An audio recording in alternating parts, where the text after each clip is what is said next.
qual certamente, com certeza, irá falar nossos corações. Eu quero nesta noite convidar o pastor Kenny Leal, meu amigo, pastor, que tem, podemos dizer, ajudado nesse ministério, né?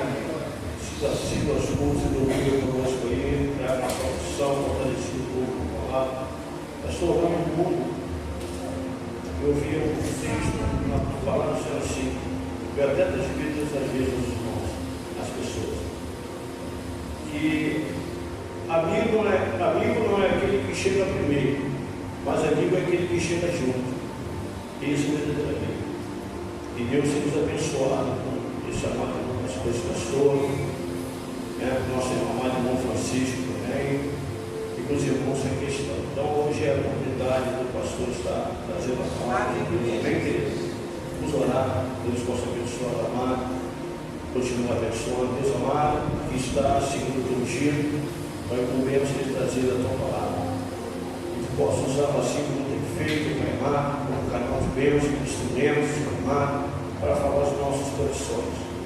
Eu confio em tuas mãos, hoje eu estou abençoando em nome de Jesus. Amém. E amém.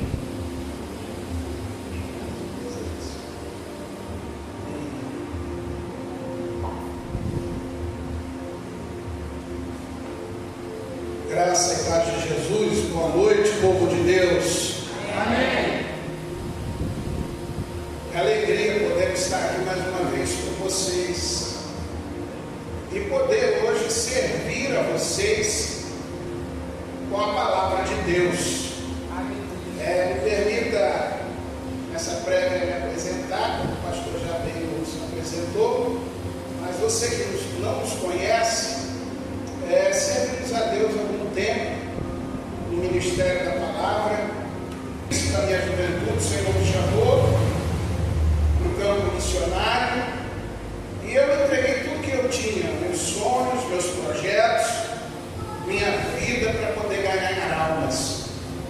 E muito cedo eu que vim de uma igreja, nasci numa igreja de linha tradicionalíssima, o Senhor me chamou para o seminário, logo fui para o seminário presbiteriano, depois me aperfeiçoei um pouco mais na faculdade de Ciência Filosófica e Teológica Batista, sirvo a Deus nas Assembleias de Deus, porque Deus me batizou com fogo e com o Espírito Santo dentro da igreja tradicional, e você me pergunta hoje, pastor, o que o senhor é? Eu falei, eu não sei, só sei que eu sou de Cristo. E por isso Deus nos deu um ministério interdenominacional. Eu não defendo um rótulo, ainda que eu tenha amor por uma denominação que é a Assembleia de Deus. Mas minha base bíblica de ensinamento e discipulado e também acadêmica, no que tange a área da ciência bíblica, é de linha tradicionalíssima. Então, se você me pergunta hoje, pastor, o que o senhor é? Eu falei, eu sou de Cristo. Eu estou me esforçando para servir a Deus. Então, diante de tantas experiências, Deus, nesses últimos dias, tem nos despertado. E hoje, Deus está me dando o privilégio de servir a mesa. Não é? Então, eu sou o teu servo aqui hoje. Eu vou te servir. E eu vou te servir com o melhor que Deus me deu. E Deus me deu a sua palavra.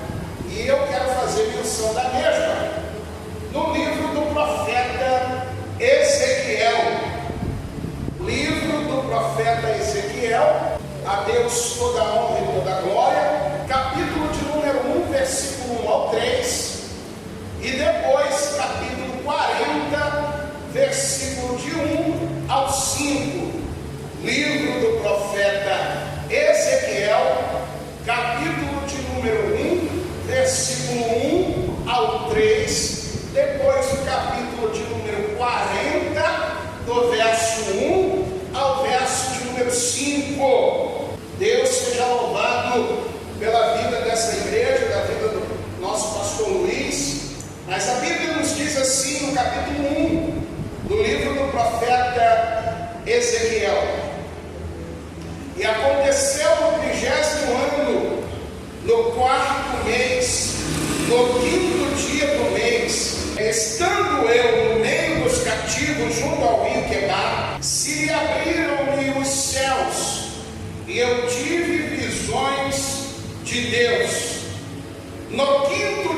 do mês, no 5º ano do cativeiro do rei Jeoaquim, veio expressamente a palavra do Senhor a Ezequiel, filho de Buzi, o sacerdote, na terra dos caldeus, junto ao rio Quebar, e ali esteve sobre ele a mão do Senhor.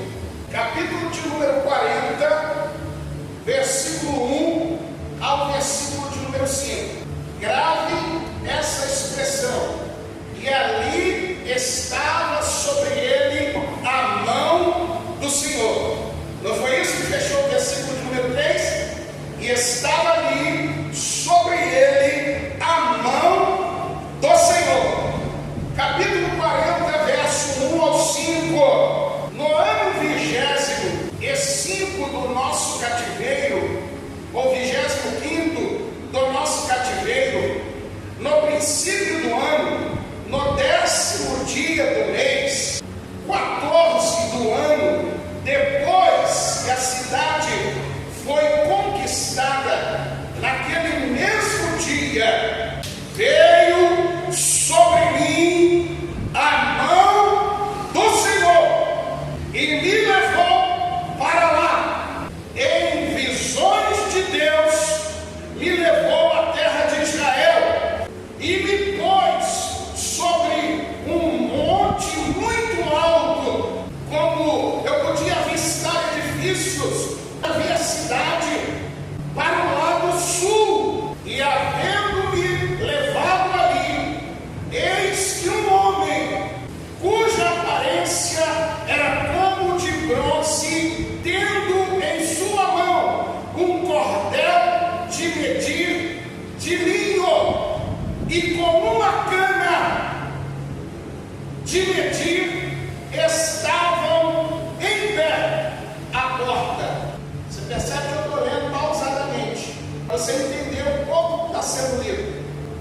Eu poderia ler mais corrido, mas o assunto aqui é muito complexo, e você precisa ler pausadamente. O que significa isso? Ler meditando, procurando entender o que você está lendo.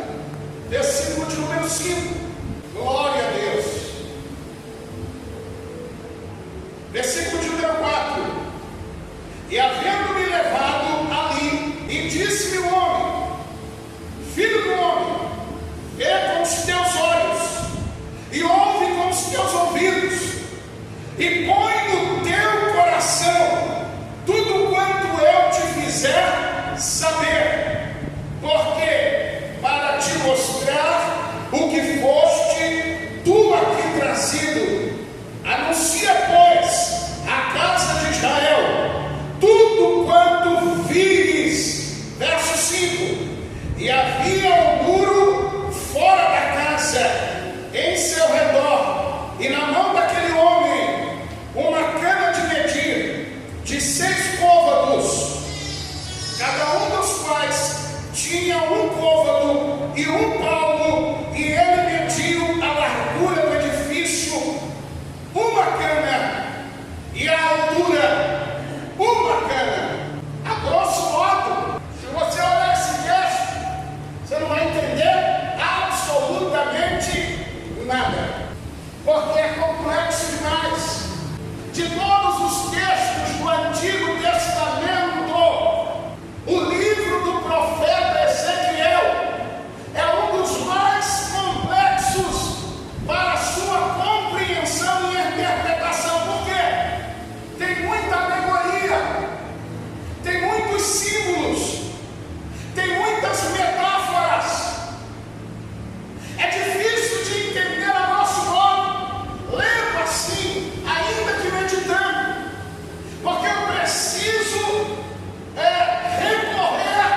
vida. Deus fortalece, fortalecido por Deus. Aleluia. Quantos precisam ser fortalecidos por Deus aqui? Aleluia.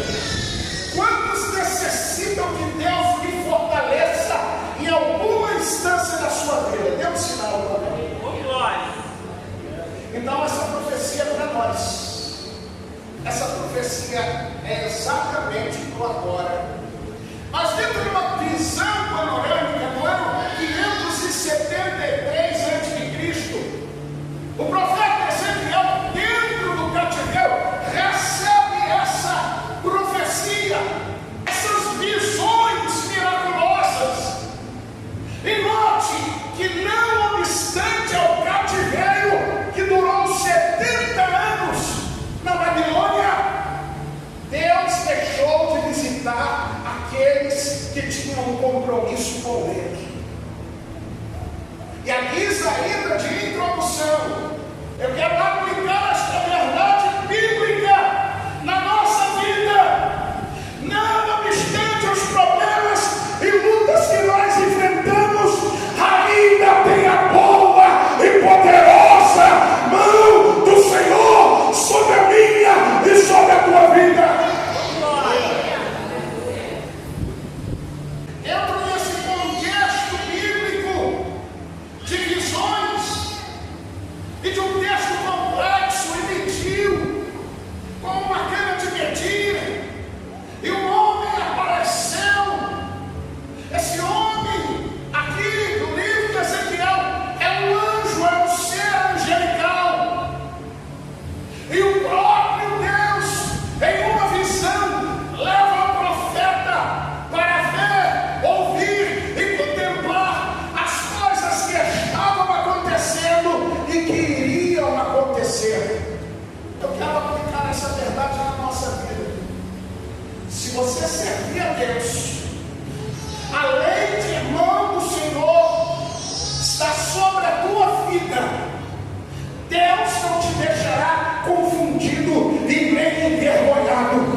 Ele fará você saber todas as coisas necessárias para a sua estrutura, para o seu crescimento, para o seu fortalecimento, para o seu encorajamento e para a bênção dele na sua vida.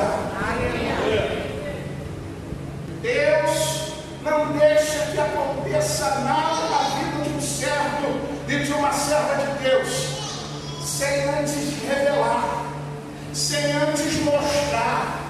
Eu gostaria que você aguçasse bem os seus ouvidos e a sua atenção, porque muitas vezes Deus está falando conosco e nós estamos desapercebidos.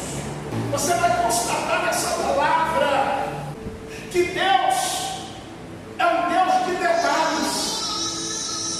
Nesse livro, em particular neste capítulo, você vai constatar que Deus, ele começa a restauração do templo. Começando no capítulo 33, vai até o capítulo 48, essa restauração. Só que esta restauração, ela começa em etapas, em fases. Ela começa da parte externa do templo até chegar à parte interior, aonde ficava o Santo dos Santos. Note que os dois textos que eu li no livro falam de época, falam de data, falam de tempo e falam que apesar do tempo, que apesar do cativeiro e da data, aparentemente naquele contexto de desgraça para o povo eleito de Deus, a boa mão do Senhor estava sobre eles. Eu não sei se você está conseguindo entender a palavra aqui de revelação bíblica. É que apesar dessa situação, a mão do Senhor está sobre você. Aleluia. Só que tem a ver as datas. Tudo na Bíblia tem um porquê, tem um significado. Pastor,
misericórdia de Deus, porque o povo tinha pecado, o povo tinha profanado o santuário de Deus, o povo estava distante de Deus, e como que, de uma forma disciplinar, Deus permite o cativeiro na Babilônia de 70 anos.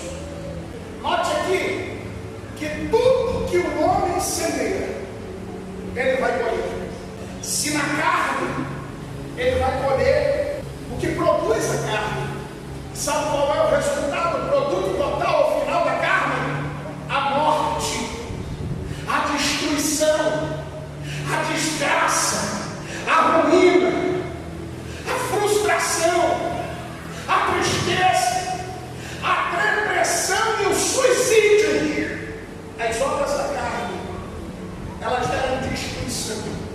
E não foi diferente na vida do povo eleito por Deus, por causa do pecado. Nas suas mais variadas formas e facetas, Deus permitiu o cativeiro da Babilônia para tratar o caráter do povo e para usar com este povo de misericórdia, porque Deus não permite os cativeiros da vida para matar ninguém, mas para trazer, fazer com que o homem se volte para Deus, para que o homem, a mulher, a pessoa entenda que o caminho que ele escolhe é o caminho de morte, mas o caminho que Deus propõe é o caminho da vida, é o caminho de paz, é o caminho da salvação, é o caminho da libertação, é o caminho da misericórdia.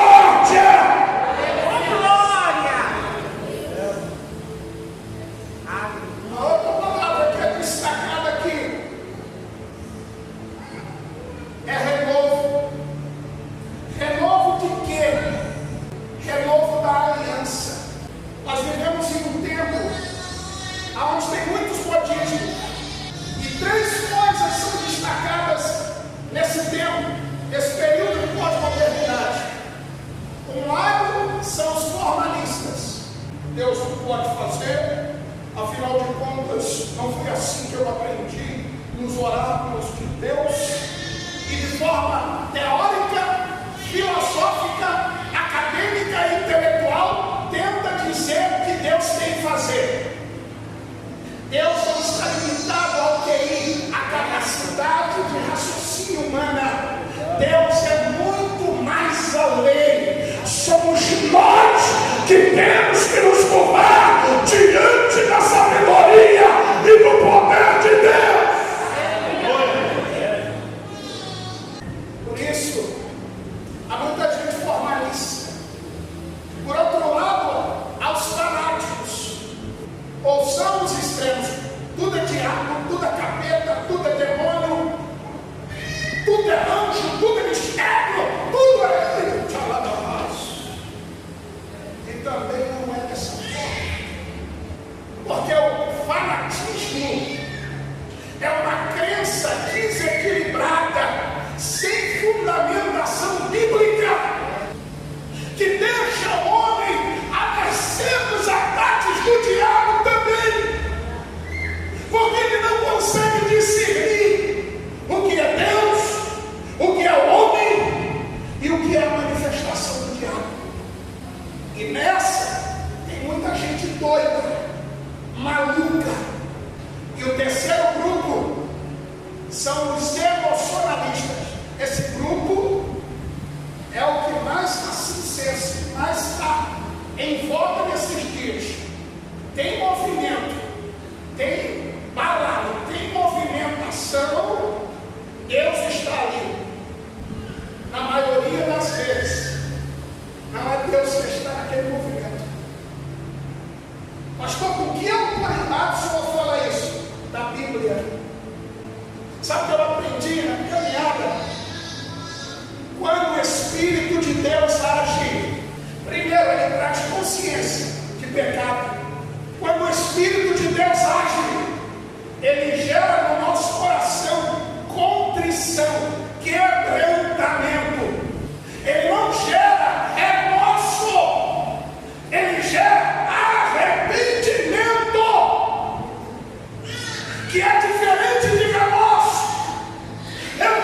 sentir um arrepio, eu posso chorar, eu posso saltar, eu posso pular, mas se não tiver mudança de caráter, mudança de vida, não passou de emocionamento. Alguém está aqui comigo ou só eu? Nessa palavra. Há muito emocionalismo. Aí chega a igreja lotada, abarrotada, e nada contra isso que fique transbordando. Mas acaba aquele momento do louvor, da porta para fora do evento, do culto, daquele momento gostoso, maravilhoso. Continua o adultério, continua a promiscuidade, continua a falsidade, continua a arrogância, a jactância, a soberba, continua a falta de humildade, a falta de perdão, a falta de amor. Resumindo, que Espírito que está agindo ali.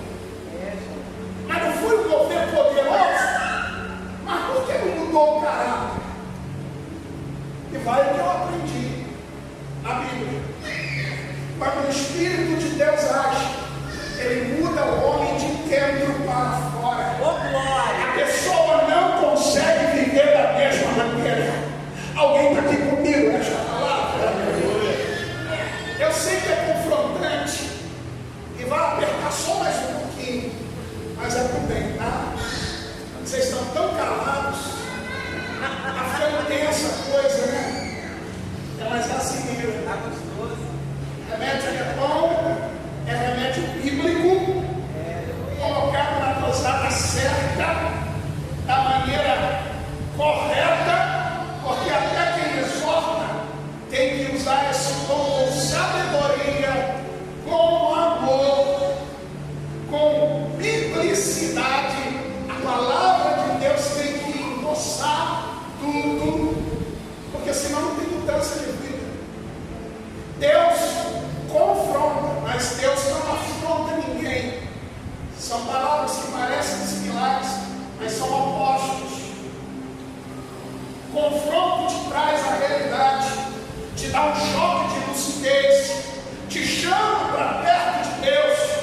Afronta te humilha, te deprime, te bota para baixo. Alguém está aqui comigo? Só eu estou. Ô glória! Vocês estão conseguindo entender o que Deus está querendo para nós nessa noite?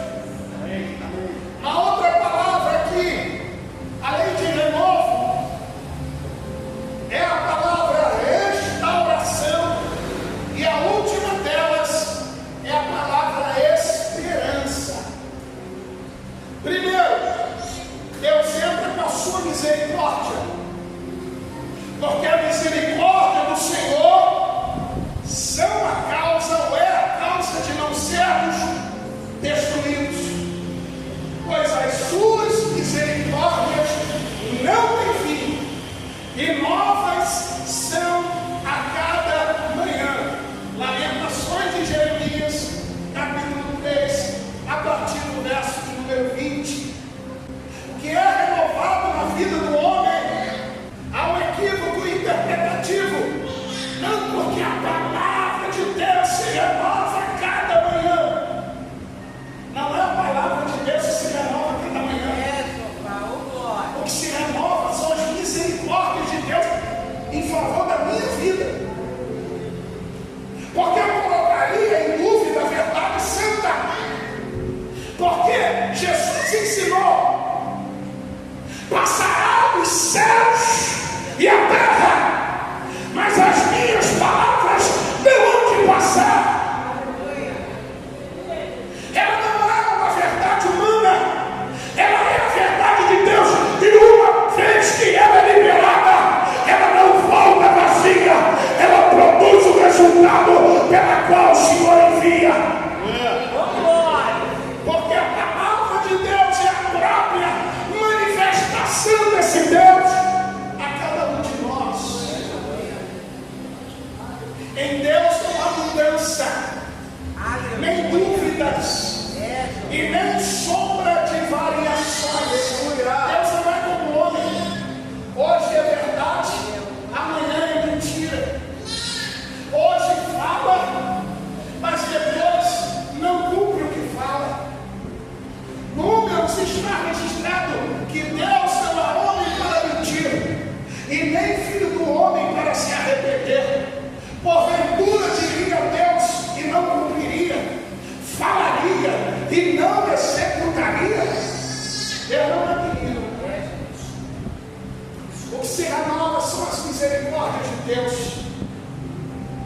E há uma sequência. Depois da misericórdia, Deus nos chama a atenção para renovar a nossa aliança. Aleluia. Hoje é dia de renovar a aliança com Deus. Pastor, eu sou crente há mais de 20 anos. Eu não perguntei se a senhora é pastora, missionária, se o senhor é pastor. A palavra de Deus está me impulsionando aqui a perguntar, a dizer a seguinte: é tempo de renovo de aliança. Você quer renovar a sua aliança? Oh, glória. Aleluia.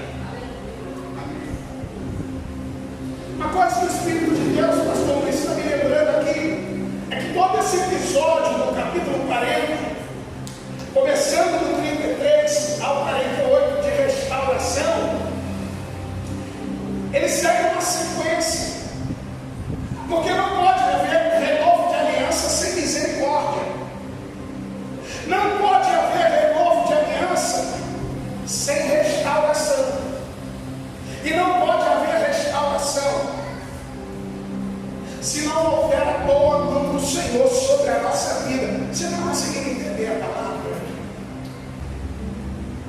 E diante disso tudo, que é tão profundo, é uma gama de revelação tão grande, mas que comunica e traduz a nossa necessidade hoje.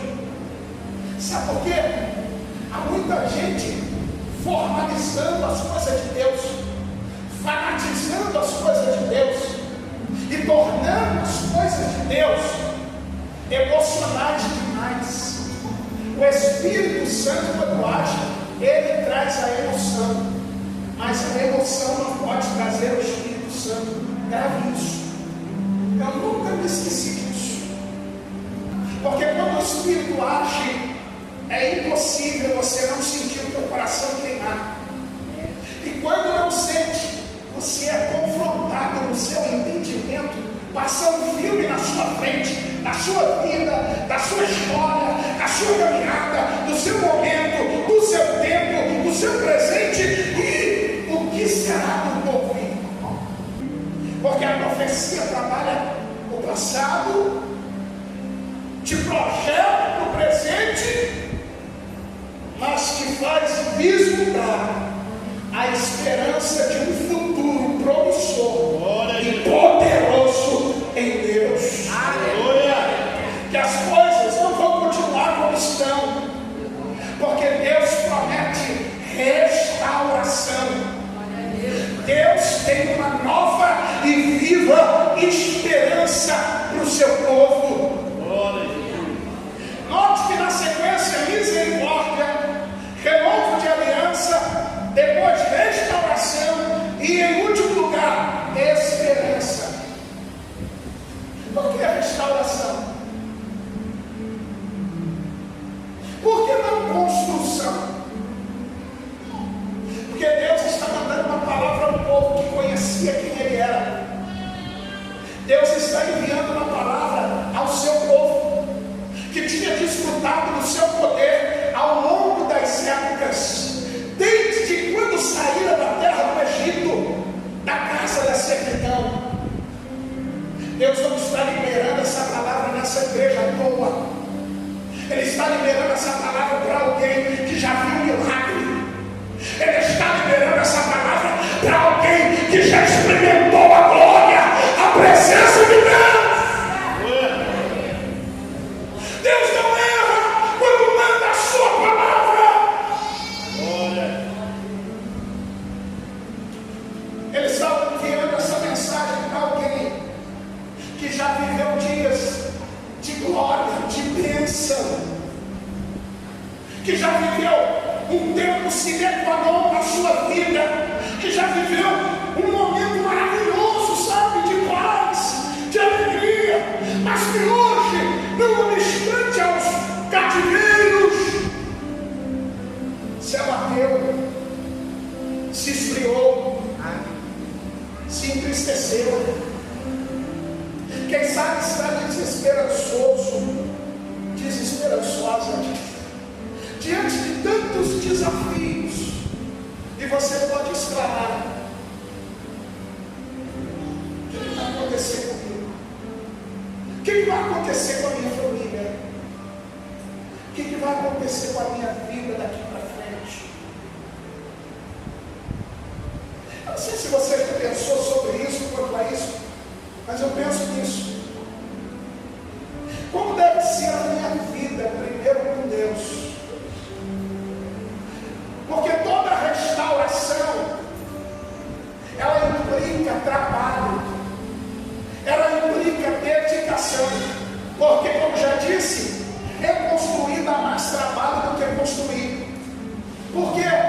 Porque para construir, você trabalha no terreno sem nada, cava a sapata, monta uma estrutura e levanta ela novinha.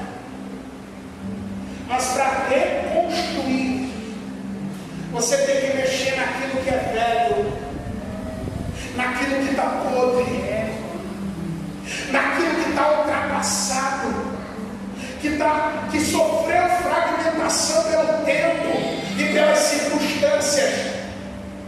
Você tem que tocar e descobrir aquilo que você não quer que ninguém veja. Restaurar dá mais trabalho. Esta noite é noite de restauração. Tem coisa que o seu pai não sabe, mas Deus sabe. Tem coisa que o seu marido não sabe, mas Deus sabe. Tem coisa que a sua esposa não sabe, mas Deus sabe. Tem coisas que ninguém está vendo, mas Deus está vendo. Deus sonda o coração do homem. Alguém está aqui comigo nessa palavra? Aleluia. Porque a coisa é tão séria, irmãos. Todo mundo fala: receba milagre, receba poder, receba virtude, receba glória. Mas ninguém quer assumir a responsabilidade de restaurar o altar, de tirar aquilo que atrapalha a presença de Deus na nossa vida. Deus tem milagre, tem vitória, tem bênção, tem triunfos, mas começa com a restauração do templo. Alegoricamente, esse templo falava do segundo templo reconstruído em Jerusalém, conforme Ageu capítulo 2, verso 9, quando o profeta declarava em alto e bom tom: a glória desta última casa será maior do que a primeira. Eu estou sentindo muito a presença de Deus aqui. Aleluia. Feche os seus olhos por um momento. Urabacana, Xúria, Baraia, Canal, Igreja. Deus está mandando essa palavra para você.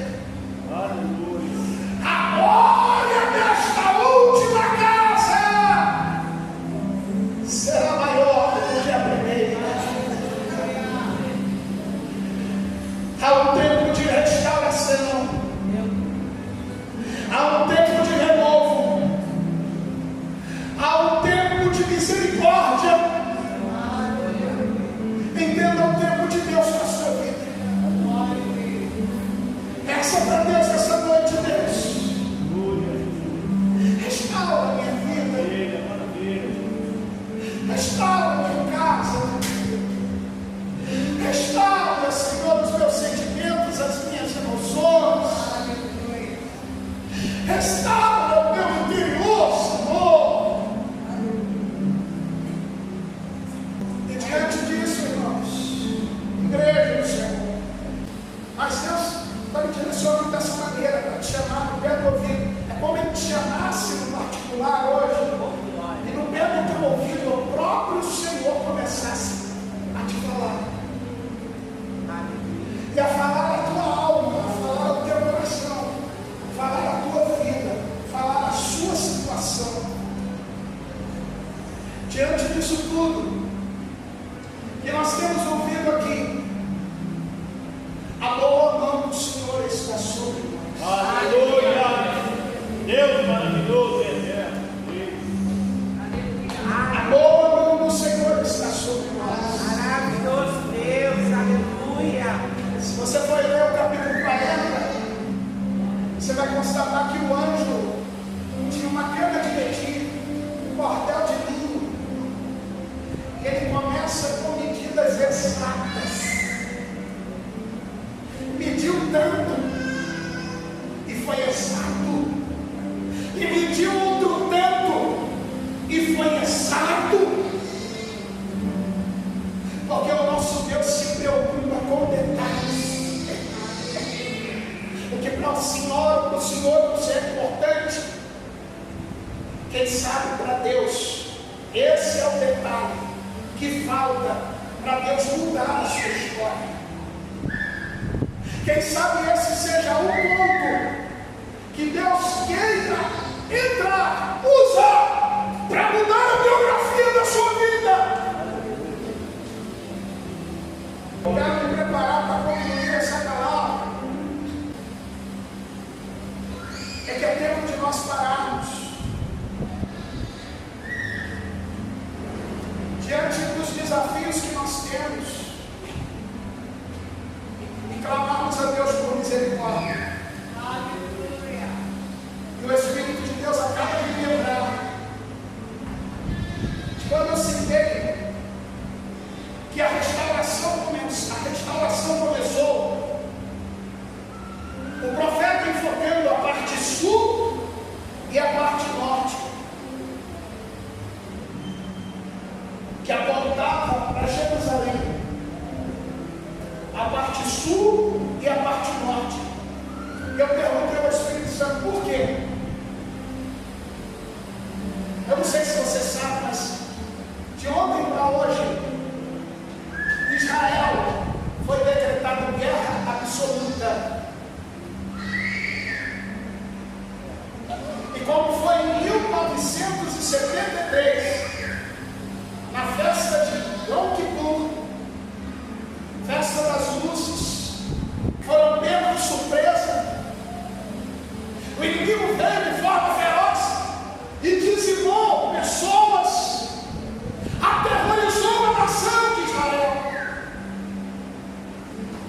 E ontem, por volta de 5h40, 6h30, aconteceu o mesmo episódio, mas dentro de proporções muito piores e muito maiores.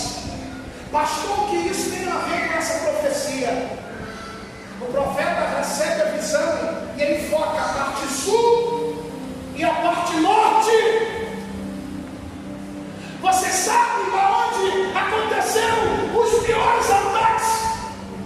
A invasão do território de Israel pela parte sul. Divisa com Gaza fica na parte sul de Israel. Eles entraram pela parte sul. Enquanto estavam distraídos com a parte sul, também enviaram mísseis da parte norte, aonde fica a Jordânia. E os países que odeiam Israel, que são muçulmanos radicais, que odeiam o cristianismo, a palavra de Deus, tudo que diz respeito a Deus, eles querem destruir. E eles não poupam crianças, não poupam idosos, não poupam ninguém. Mas o que isso tem a ver? Talvez você não saiba, mas Israel possui, se não a maior tecnologia bélica do mundo e uma das maiores forças bélicas do planeta.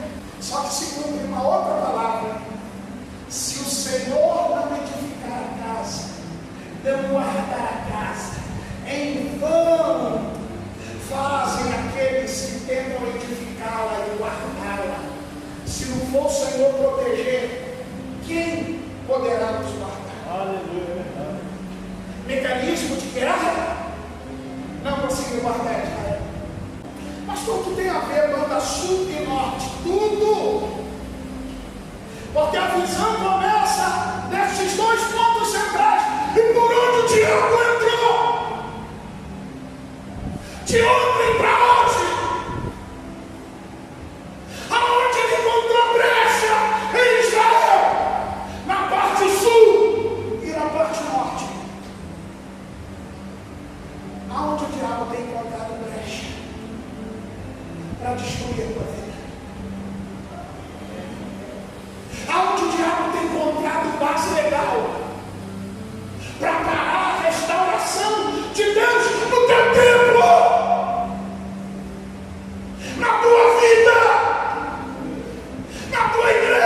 90% dela já se cumpriu. Só que como é profecia, vai continuar a se cumprir até o reino milenar. Eu não vou entrar nesse aspecto teológico de escatologia, porque não convém. Por enquanto, hoje, eu ainda estou com aquela palavra que uma serva de Deus trouxe aqui, o pastor depois trouxe, eu fico só sentadinho alimentando. Porque bom professor é aquele que está sempre apto a aprender e a ouvir. Porque senão não tem qualificação para ser professor. Professor que não gosta de aprender está na posição errada. E na presença de Deus e na vida, nós precisamos entender que somos eternos aprendizes. E que o nosso professor por excelência é o Senhor Jesus Cristo. Relação do Espírito, que graça no meio da igreja aqui no Estado. Aleluia! Que nos confronta, que nos alerta, que nos encoraja. É como é o próprio nome de Ezequiel. Que o Senhor nos fortalece. Aleluia. Alguém está aqui comigo nessa noite? Mas eu já estou sendo profético e didático. Já ouviu profecia didática? Está ouvindo hoje? Bem detalhado. Para você não dizer, Deus não falou comigo. Deus não me mostrou. Deus não me revelou. Eu quero preparar-me para concluir esses 5 minutinhos, para citar pelo menos 3 lições, de tantas que nós já ouvimos aqui. O Senhor nos mostra nesse texto, nesse livro. Primeira delas, o nosso Deus é um Deus de detalhes. Se você for ler o texto todo, você vai perceber que ele dá descrição de cada detalhe da reconstrução e restauração do templo. Começando em Ezequiel capítulo 40, verso 1 ao 5, ele dá a descrição e fala que a mão do Senhor estava sobre o profeta, que a mão dele estava sobre o profeta. Do versículo 6 ao 16, ele dá a descrição da porta do templo. Do 17 ao 19, ele dá a descrição dos aposentos do pátio externo. Do 20 ao 27, no capítulo 40, ele dá a descrição das portas do pátio externo. Do verso 28 ao 37, ele nos dá a medida do pátio externo e de suas portas.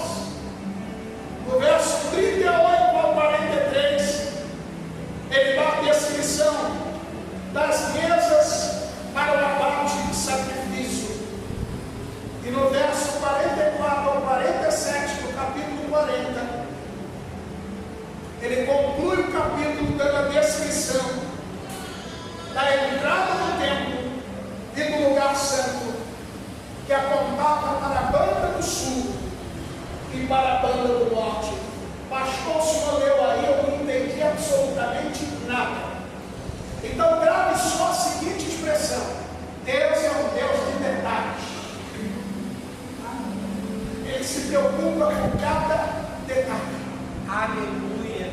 Porque para você não tem nada a ver, quem sabe para Deus tem tudo a ver.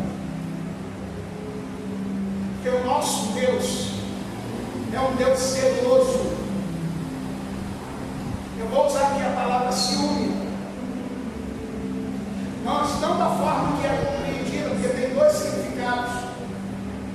Ciúme, a língua grega e a língua hebraica traduzida por cuidado, por zelo, por fidelidade, por amor. Ciúme, dentro do contexto atual, fala de exagero de uma pessoa com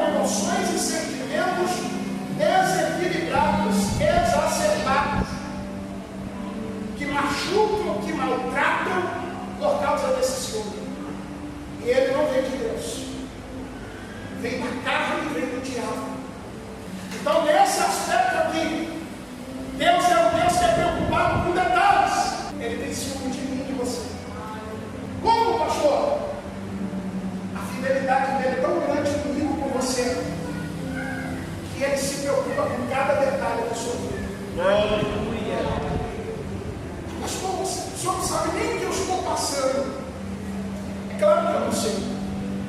Essa palavra não está vindo à toa, Deus sabe. É por isso que Ele está te dizendo nessa noite. Cada detalhe eu estou tratando, porque a minha bola não está sobre esse negócio. Pode adorar nessa noite. Quem pode exaltar nessa noite? Quem pode louvá-lo pela beleza de sua santidade, pela sua excelsa beleza? Quem pode adorá-lo nessa noite?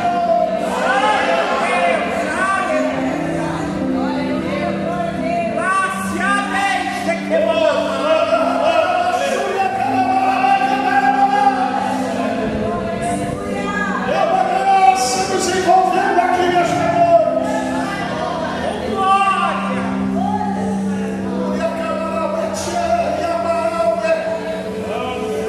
Oh, Deus, que detalhes. Deus que se preocupa com as grandes, mas com as pequenas coisas. Eu estava no campo missionário, no meio do mato, do nada. Eu só pensei no freio passado, porque não tinha. Eu falei, se eu tivesse no meio da cidade, se eu tivesse agora condições, um franguinho assado seria uma delícia, né? Demorou 30 minutos. Bateu meu irmão no portão. Pastor, fui na cidade. Deus colocou no meu coração para trazer um frango assado para o Senhor. Eu falei, um domingo daqueles, ainda trouxe uma Coca-Cola, que eu não incentivo ninguém a beber mais Coca-Cola. Mas naquele tempo, né? Para dentro da Coca-Cola. Com a rodelinha de limão, com bastante gelo, um franguinho assado com arroz. Eita, olha assim a campanha, tomatinho, pimentão, cebola. Que Jesus maravilhoso. Por que eu estou fazendo isso? Porque Deus se preocupa nos seus detalhes. Se você serve a Ele tem prazer de te servir. Ainda que seja nas pequenas coisas, como frango assado. Se Ele pode me trazer um frango assado, o que Ele não pode fazer nessa causa na sua vida? O que Ele não pode fazer na tua família? O que Ele não pode fazer no teu relacionamento? O que Ele não pode fazer na tua história? Tem alguém comigo aqui nesta noite?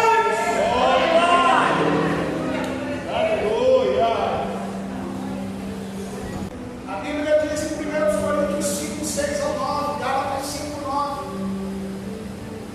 que Deus é um Deus de detalhes, e que nós devemos ter cuidado com o fermento dos fariseus, porque um pouquinho só de fermento faz levedar toda a massa. Nosso Deus é um Deus de detalhes. O que para nós não tem nada a ver, para Deus pode soar como fermento. Fermento incha. E Jesus falou que esse fermento está bem claro aqui em 1 Coríntios capítulo 5, versos 6 e 9. Fala que tipo de fermento é esse? Arrogância, soberba, inveja, ciúme, maledicência, rivalidade.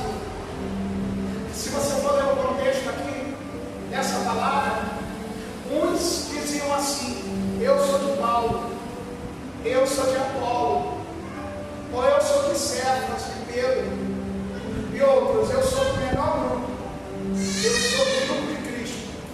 E Paulo falou: está tudo errado, vocês estão cheios de fermento, vocês estão inchados de vocês. Não é Paulo, não é Paulo, não é grupo A, nem B, nem C, mas foi Cristo que morreu por vocês. É Cristo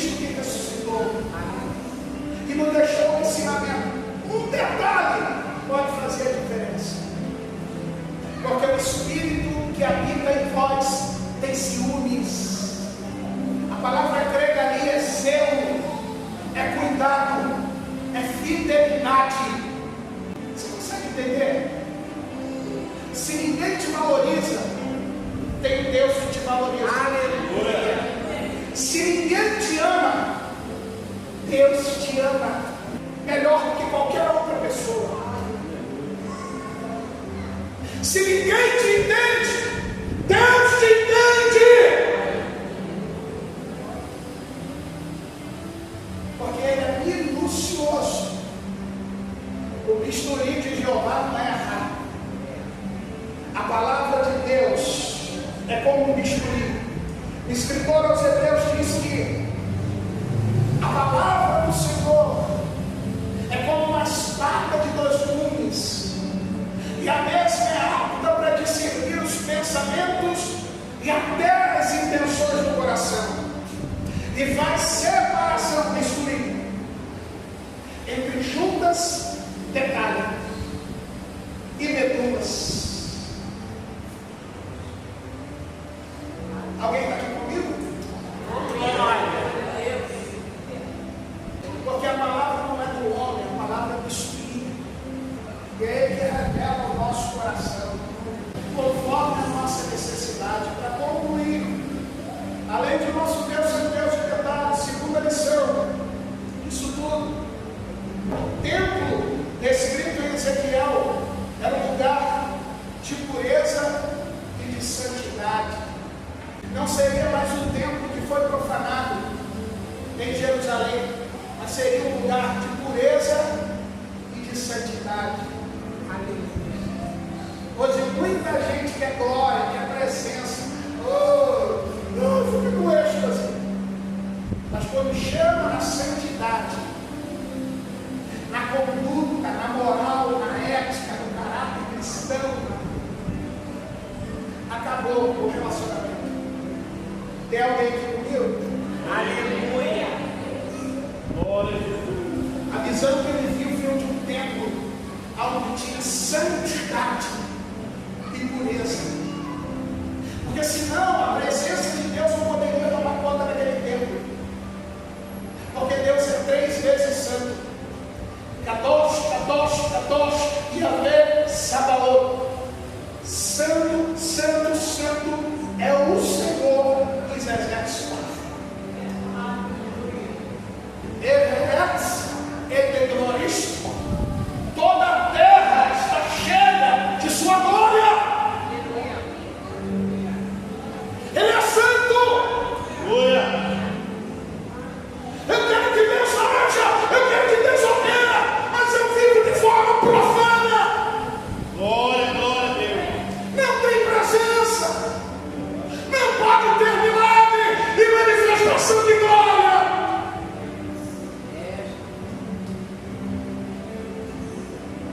Quando eu estudava e meditava sobre isso, o Espírito de Deus me trouxe Salmo 24, versículo 4 e 5.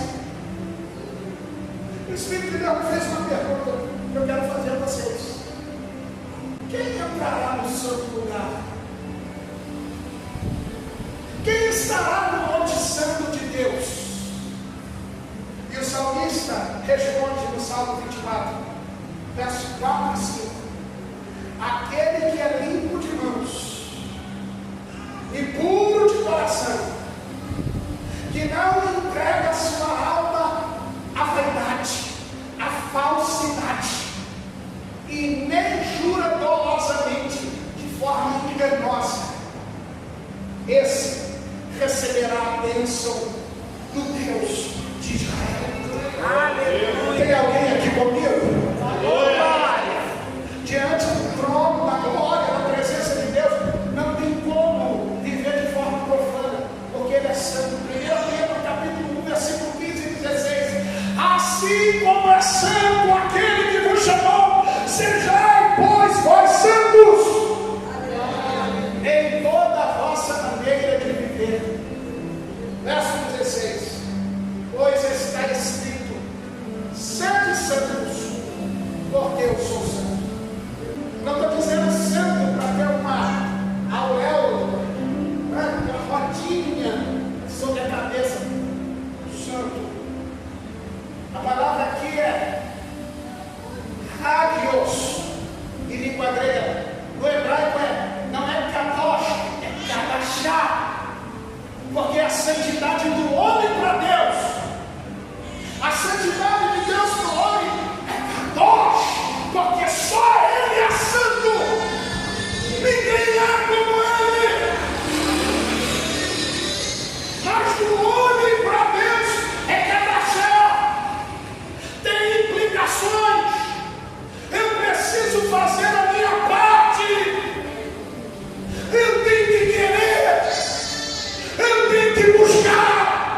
vontade dele na minha vida.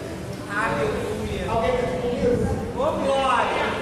Ué. Se vocês soubessem como é que eu estou sentindo a presença de Deus. Aleluia. E eu sei que quando é dessa maneira, parece que há uma guerra espiritual, o corpo quer cansar. As pálpebras ficam cansadas, porque é uma luta, porque o diabo sabe que o segredo da tua vitória, do teu triunfo, do crescimento dessa obra, está nisso aqui. Aleluia. Nesse novo tempo, para essa igreja, para esse ministério, para a vida do pastor Luiz, da sua família, dessa igreja, um tempo de misericórdia, tempo de renovar a aliança, tempo de restauração, mas tempo de esperança. E em terceiro e último lugar, quando Ezequiel tem a visão do templo, ele constata que era um lugar de intimidade, adoração, comunhão. Se você não entender que o templo é você, que não é essa estrutura, você sabe melhor que eu. E para ter comunhão, adoração, para que a presença de Deus se manifeste, implica em cumprir os critérios bíblicos. Atos 2:42. E perseveravam na doutrina dos apóstolos, na comunhão, no partir do pão e nas orações. O tempo que Ezequiel viu era um lugar de poder de Deus. Não era de emocionalismo, era de vidas transformadas, puras e santas. Que mesmo diante dos seus problemas, não abriam mão da presença de Deus. Atos capítulo 1, versículo 8. Mas recebereis poder ao descer sobre vós o Espírito Santo, e sereis testemunhas tanto em Jerusalém, como em toda a Judéia, Samaria e até os confins da terra. Poder de Deus, que muda o homem de dentro para fora, faz com que o homem e a mulher, a pessoa, o jovem, alcançado por essa graça, seja testemunha do seu poder, de sua glória. Quero te convidar a se colocar de pé, mas eu quero orar por você. Mas o templo que Ezequiel viu restaurado,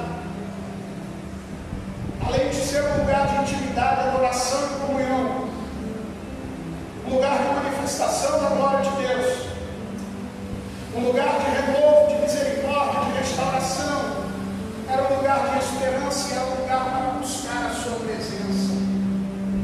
Pastor, o que essa palavra tem a ver? Você está na casa de Deus. Aleluia, Jesus. Aqui é o lugar de restaurar a aliança.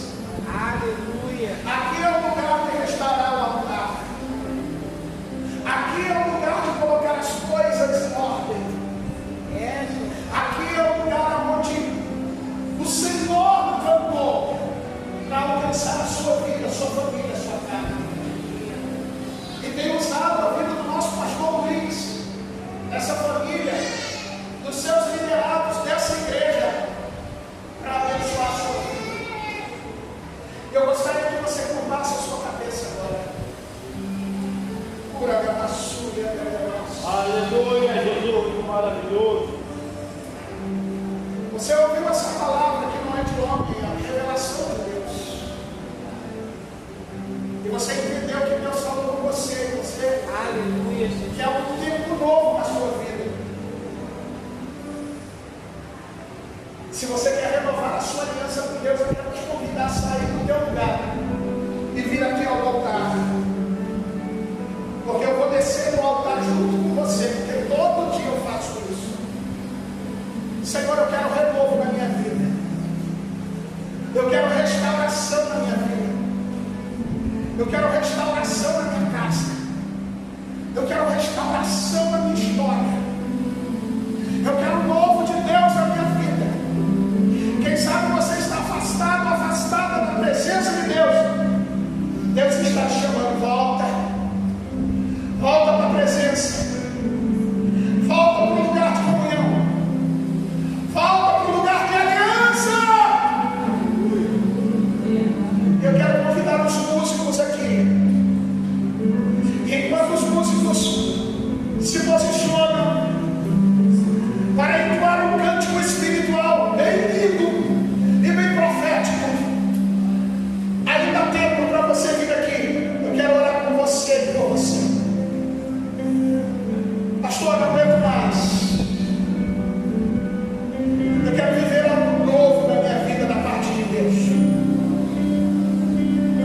preciso mais da presença de Deus.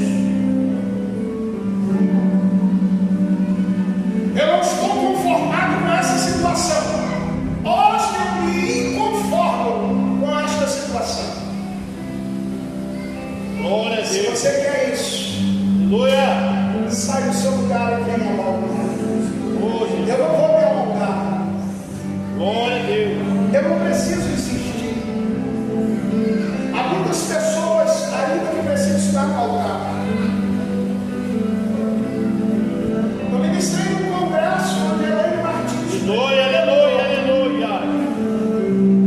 Havia mais de 20 diáconos e lideranças da igreja. 15 do corpo ministerial desceram para o altar, pedindo renovo e restauração de aliança. Glória, glória, glória a Deus. Na voz de homem, de Deus. Você se lembra que no início da palavra, tudo que o homem semeia, ele vai colher. Tudo está sendo registrado. E começamos a palavra dizendo o que o profeta constatou. Porque a boa mão do Senhor estava sobre ele. Isso. Enquanto o ministério vai entoar um cântico espiritual, eu quero chamar o pastor Luiz aqui. Glória a Deus. Aquele louvor que fechou a etapa, veio para a tua glória, Senhor. Eu vou entregar este momento para o pastor da igreja. E se você sentir vontade de chorar, chora. Não se prenda a nada, você está no ato da casa de Deus.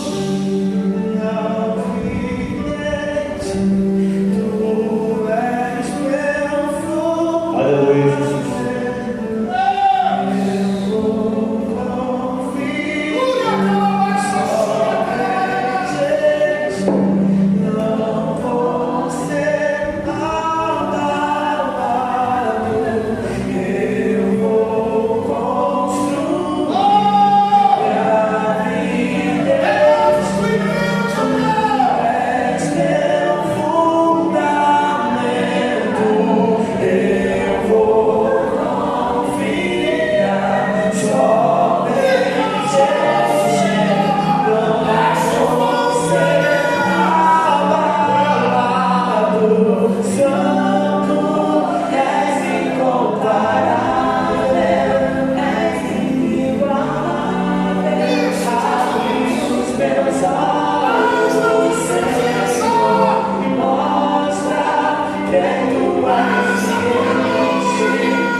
Senhor Deus e Pai, eis aí o teu povo, Pai, teus filhos, ó Pai, nesta noite, Senhor amado, vieram, ó Deus, aqui à frente, ó Pai amado, Pai querido, santo, vai receber, ó Pai, a restauração, ó Pai, vindo do alto, ó Pai, que mediante a tua palavra nesta noite, meu Senhor amado, assim como a tua mão estava sobre, Pai, Ezequiel, seu profeta, Senhor, ó Pai, que nesta noite, Pai amado, Pai querido, a sua boa mão esteja sobre todos os teus filhos, ó Pai, que vieram aqui à frente, ó Deus, tu venha tocar no coração, ó Deus, tu venha restaurar estas vidas, meu Senhor